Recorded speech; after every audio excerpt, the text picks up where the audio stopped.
Chicken curry వండుకుందామండి. ఇదిగోండి chicken curry. ఇప్పుడు మూత పెట్టేస్తున్నాము. చికెన్ కర్రీ చేసేది చూపించలేదండి, కర్రీ చూపిస్తున్నాను. ఇప్పుడు చపాతీలు కాల్చుకుంటున్నామండి. వేడి వేడి చపాతీలు చికెన్ కర్రీతోటి తినటానికి.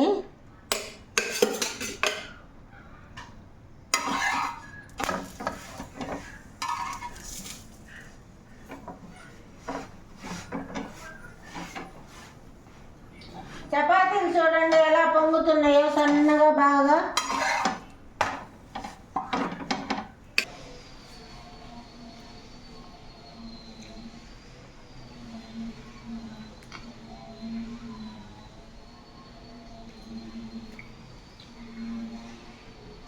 చికెన్ కర్రీ చపాతీ సూపర్గా ఉందండి.